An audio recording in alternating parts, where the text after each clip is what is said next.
listening to AC/DC Beyond the Thunder, the podcast with the biggest balls of all. With your host, Kurt Squires.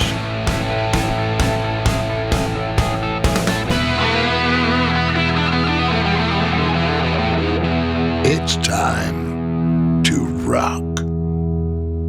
Hello, everyone. Welcome back to AC/DC Beyond the Thunder, the podcast with the biggest balls of all.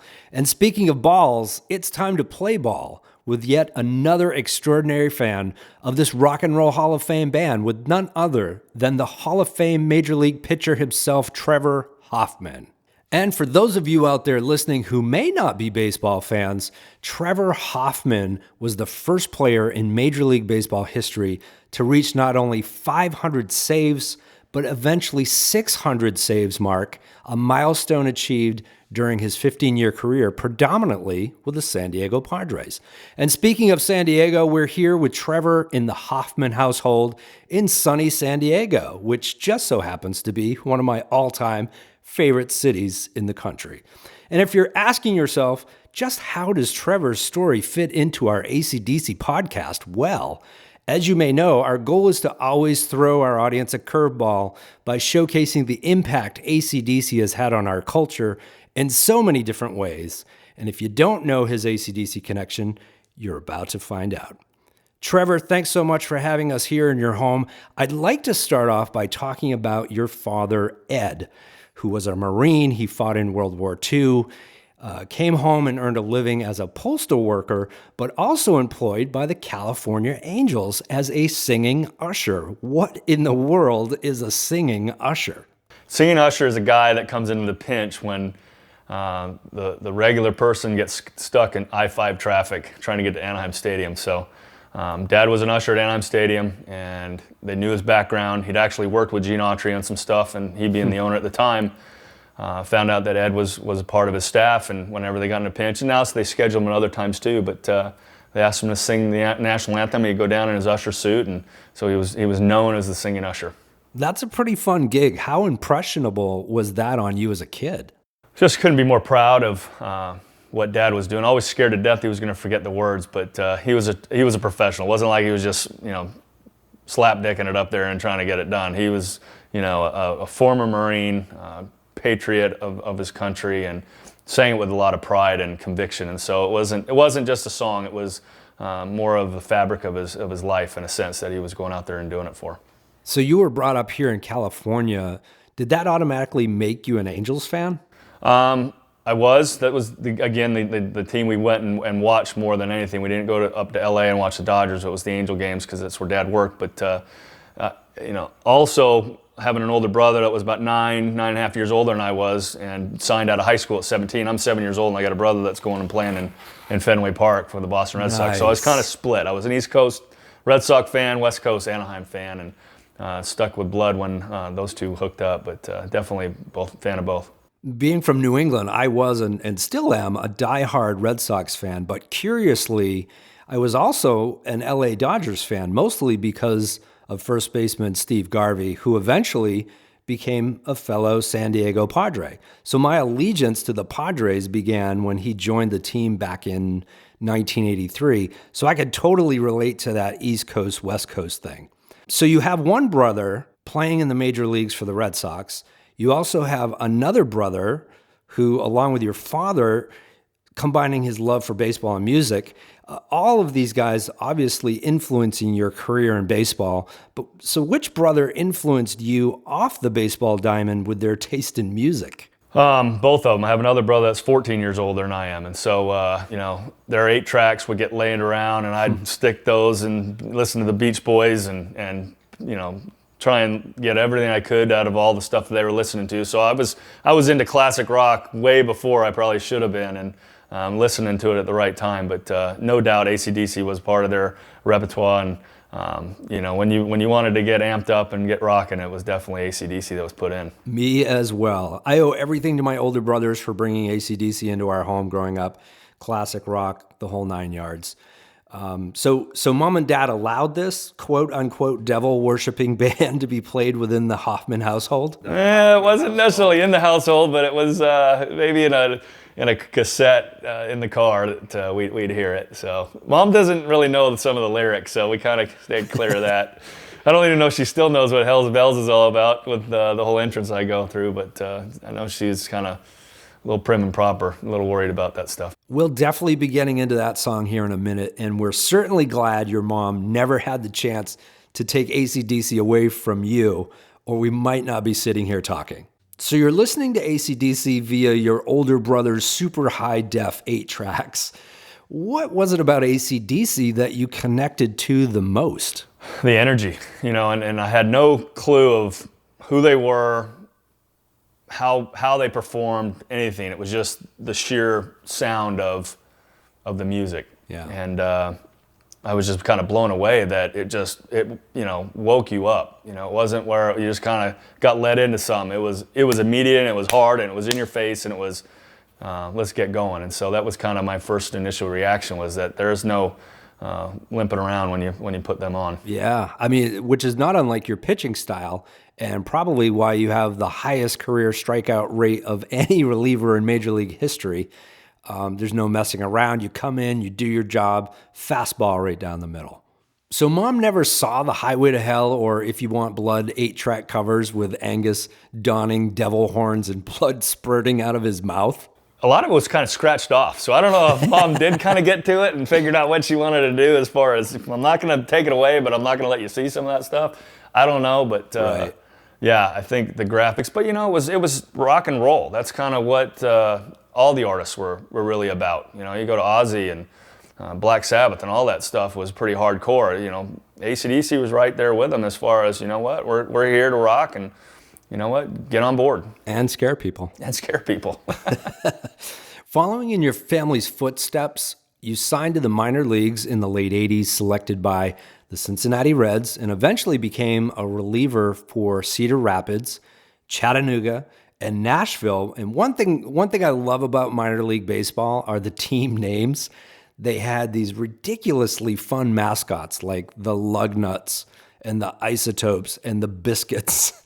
Wasn't Chattanooga the Lookouts with a couple of big eyeballs? Yeah, they didn't have that logo when I went through there, so it was a long way back when I rolled through Chattanooga. But yeah, I mean, people automatically associate a AA affiliate with the Reds just by their hat. They probably have no idea who plays for them, if it's still the Reds affiliate or if it's even a AA team. They just know that they see the eyes and they think it's the Lookout. So, branding's huge in anything you do, any industry, and you have the ability to not necessarily shock people, but just that recognition factor is very important. Yeah, and AC/DC has got that down pat. Not only did they score one of the most recognizable, if not the most recognizable logos in history, but are also associated with iconic imagery like the schoolboy uniform, the cannons, and even more important to your particular story, the 2,000-pound cast bronze Hell's Bell. How important is all of that?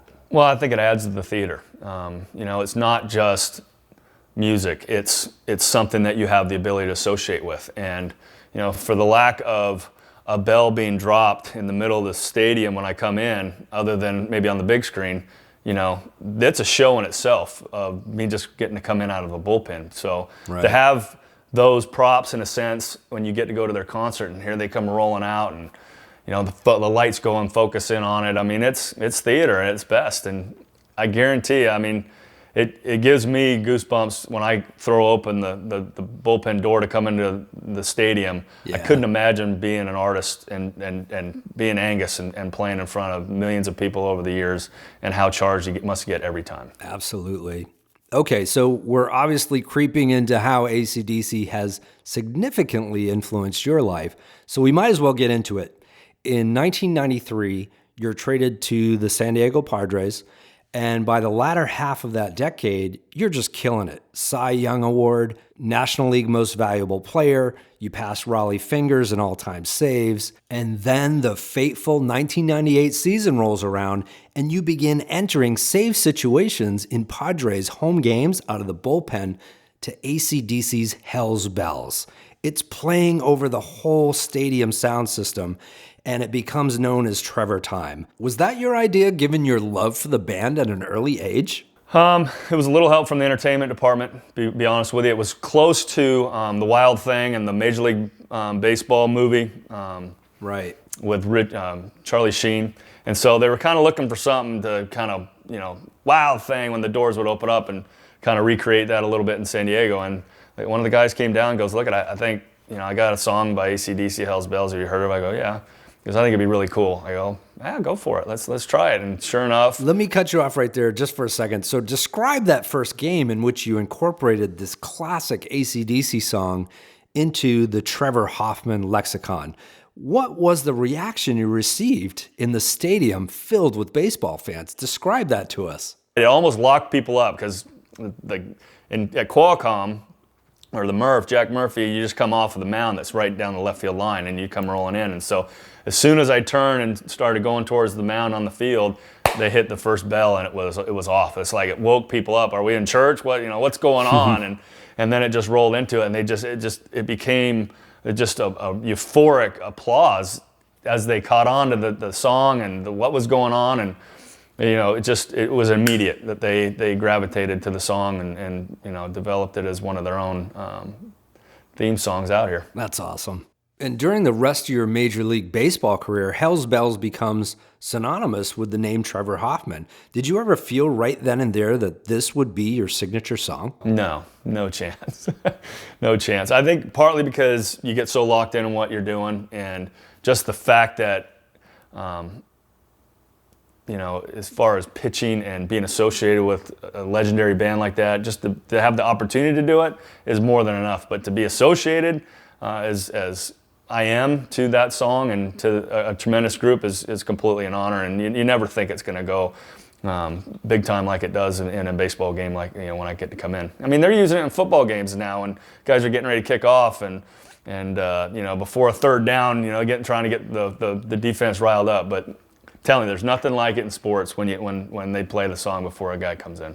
Yeah, let's touch upon that a bit, Trevor. Why is it that time and time again, sporting venues, stadiums, arenas, all call upon AC/DC to be the soundtrack for a sporting event? Well, I think that if you go across America and go into any gym, if a guy's got headphones on, he's probably listening to AC/DC to get amped up, to lift a little bit harder. And so I think it allows the crowd to feel connected with the team itself that's on the playing field. And you can do a lot of things through music. I mean, you can imagine going to a sporting event and not having music? No. It would be, it's maybe partly going like the Wrigley Field. They don't have all the video screens and stuff. And so you actually have to pay attention. In baseball, you can get away with it. But I couldn't imagine not having music at a football game or basketball, how they integrate it all. And so I don't think it's any wonder why they have so many AC/DC songs that they use at these events to just get people riled up. They want a frenzy out there. They want to use it as a home court advantage or a home field advantage, and no better way than to play the hard rockin' stuff. Yeah, it makes you wonder if AC/DC were around during the Roman gladiator days,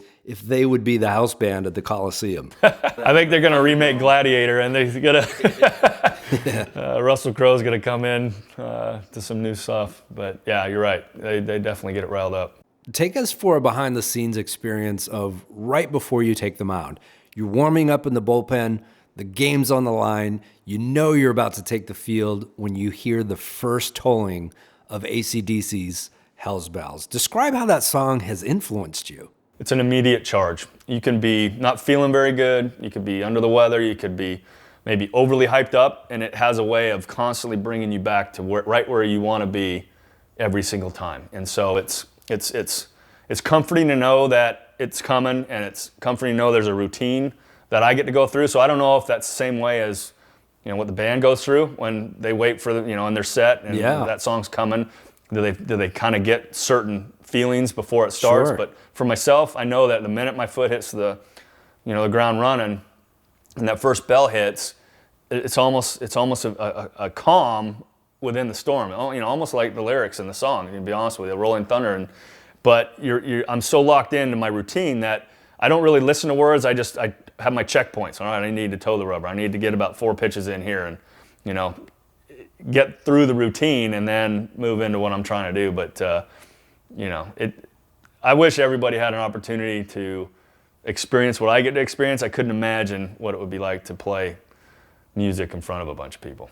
And now that you've heard Hell's Bells 1,000 times, what does that song really mean to you? It means get outs. It means don't screw it up. They've set forth a pretty good song, don't screw this up. Yeah, and I'll be honest with you, I do not particularly absorb lyrics very well. I probably couldn't decipher what Hell's Bells even means without really studying it. So vocals to me are more like an instrument, so I'm all about the feel. Right, likewise. You have 3 sons. How do they feel about this song that's become such a part of your history? You know, they just think it's my song. I have to let them know that, you know, it's Angus and Malcolm kind of, you know, we're part of this a lot longer than Dad. So right. I got to try and, you know, give credit where obviously credit's due and try and teach them a little bit. But Mom's still a little concerned about some of the lyrics, and so she's cool about playing the song.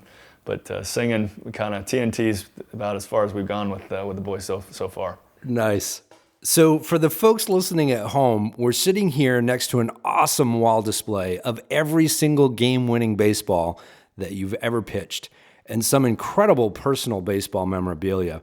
But you've also brought out a couple of really cool items that have nothing to do with baseball, but one is this rare AC/DC 17 CD German box set, as well as this stunning black Gibson SG guitar signed by none other than Angus Young himself. So your own personal Hall of Fame just became a little bit more Rock and Roll Hall of Fame. How did you get this? This was a gift given to me by Jennifer Moores, one of the owners of the San Diego Padres, after it was presented to me after I believe broke the 500 barrier in saves. It was a gift from her. And memorabilia is such a weird thing to so many people. And for me, I don't, you know, I know you see a lot of stuff, and you know, it's kind of my dig me hallway. My wife makes me kind of stick it in this part of the house so no one has to be abused by it. But for me, it has to be a connection. You have to, you know that person or be associated in some, you know, minute, large, grand scale way. And for me, to have the opportunity to have a guitar signed by Angus, a legendary player like this, it just, and to be a part of what I do on the field and use their song, and just so many things for me that they'll never know, you know, that connection or how much it's benefited me here in San Diego to have a piece of his, you know, livelihood in a sense. I mean, this is his guitar. It's signed by him. I can't put into words how neat that is. Maybe this kind of helps you to relate how your fans might feel when you hand them a signed baseball. It's kind of cool. Angus's weapon of choice is the guitar, and the baseball is yours. Yeah. And, you know, for me, I'm sure when you put it in your hand, a baseball in your hand, it just kind of feels comfortable, and you know every little nuance, every particular baseball, and I'm sure it's the same way when he picks this up. It's his partner. It's comfortable. I love the fact that you don't have your signed Angus Young SG on display too, but it's out where everyone can play it and actually touch it. Yeah, I mean, I wouldn't want, I mean, you see everything behind glass and it's put up, and you know, you want it interactive. You want to not ruin things, but you want to pull it down and take a look at that. I write stuff on the baseballs now more so than I did, but it'll take me back to specifically that game. I know that one of these up here is my nephew's first opportunity to be a bat boy, and it was up in LA. And I wrote that on there, and it takes me right back to it. And so, you know, I would want people to come in and, you know, pick it up and look at it and ask a question, or, you know, I think I'm not worried about the value. The value is, to me, it's not what a collector would say this guitar is worth. That's not what it's about. You know, I'd almost like to try and get them to personalize it to me, so that, you know, there isn't that wonderment of, you know, my jerseys. You know, people put them on eBay and whatnot. This isn't going to be on eBay, but, you know, you want that connection. I think it's cool to be able to pick it up and say, you know, I'm playing the exact same thing he's playing. Trevor, it just so happens that our previous episode featured U.S. military war hero and Black Hawk pilot Michael Durant, who is also forever connected to AC/DC's Hell's Bells in a truly remarkable way. Mike was shot down during the Battle of Mogadishu, was the sole survivor, but he was captured, tortured, held hostage for over a week with a broken back, broken femur. He was shot at. It was just this horrible situation. Now, his unit knew that Mike was a huge AC/DC fan, so they hooked up speakers to their helicopter and played Hell's Bells over the city. And they said, Mike, we won't leave here without you, in hopes that they would find him and keep his spirit alive. Did he obviously heard it? Mike definitely heard it, and it became a theme song for him to soldier on. Amazing story. Definitely a 180 compared to your connection to Hell's Bells. But again, the whole reason behind AC/DC Beyond the Thunder is to unveil this common bond that we all share. And that's the power of music and the human spirit. That's pretty cool. Now we'll just have to share your story with Mike. Yeah. But, it's hard to compare, what I've had the opportunity to be associated with versus someone who's fighting for our freedom and allowing us to go out and play the game that I love and people get to watch. I mean, that blanket of freedom is not free. And it's men like Mike that allow us to do what we get to do. Well said. Playing in San Diego, we always have the recruits up in the right field pavilion up there, and you stand and acknowledge the fact that we're lucky. We're lucky that there are people serving and paying the ultimate sacrifice. Absolutely. So why has AC/DC stood the test of time? What makes them Hall of Famers? They're good. Yeah, I think the fact that they've gone through a couple generations and it still makes sense to people. Yeah. It still makes sense to kids. It brings them to music. I think it speaks for itself, really. I think, it's no need to reinvent. It's, the wheel doesn't need to be fixed. It's perfect. So there's always going to be a place for AC/DC. What does a Hall of Fame of any kind mean to you, baseball or rock and roll? Well, I think what it really it means, for anybody in their particular field, trying to do their thing, there's validation. It validates that all the time and effort that you put forth, something deeply important to you has been recognized as something important to somebody else and has made a difference or made an impact on whether they go forward, whether they change the direction that they want to go. They use it as motivation, and so again, it goes back to validating your work ethic and what you've wanted to do, and you're being honored in a way that there's no other higher level. Nice. So we're getting into the home stretch here. I wanted to talk about one of the highlights of your career, which is the mayor of San Diego presenting you with Trevor Hoffman Day, when the Padres retired your number 51 jersey. You had Brian Johnson pay tribute to you in a video on the Jumbotron for, quote, rocking the mound. But then for the national anthem, they played a video of your father, Ed, singing the Star-Spangled Banner at Fenway Park on opening day in 1981, when your brother Glenn was the starting shortstop for the Red Sox. And there have been so many moments for you, Trevor. The broken records, the awards, the fans, the amazing connection to Hell's Bells. What's been the most important part of this ride? I think the connection you make with your home city is extremely important. I think it builds the foundation that you're trying to create. Yep. To have the opportunity to be involved in individual accolades is fantastic, but it's all part of the ride, and everybody has a little piece or a little cog in the wheel, and the fact that I've been able to do so much in one city up to this point is unbelievable. It's unbelievable to be part of other people that have done great things. And so I think, again, it's one little piece of the jigsaw puzzle that is put into place, but through the individual stuff, the team goals always outweigh everything. And so the experience that maybe some of my teammates have in watching me come into a ball game is completely different for them versus another visiting team member, that sort of thing. And so everybody's kind of got a different approach to it. Everybody's got a different feeling about it, and to be a part of a team and be a part of the right side has got to be pretty cool. Well, Trevor, we can't thank you enough for inviting us here to share your story. And there just so happens to be one more quick story that my cohort, Greg Ferguson, thankfully asked while we were packing up to go, that we would be doing our listeners a disservice if we did not include which involves you meeting up with AC/DC while they came through San Diego while on tour. They came through, and I want to say after the 98 season had started, sometime either that next year, 99 or 2000, played at the sports arena. And I had a jersey made up, Padres 51, and on the back it had Hell's Bells instead of Hoffman. And I got a chance to go in, went through 4 different checkpoints in the archives of the sports arena, and got a chance to go in and meet him and presented Angus that jersey. And he actually came out on stage for Hell's Bells wearing the jersey. Wow, I've never heard that story. So Angus actually wore your custom jersey on stage during Hell's Bells, the same song that's synonymous with your name. It was awesome.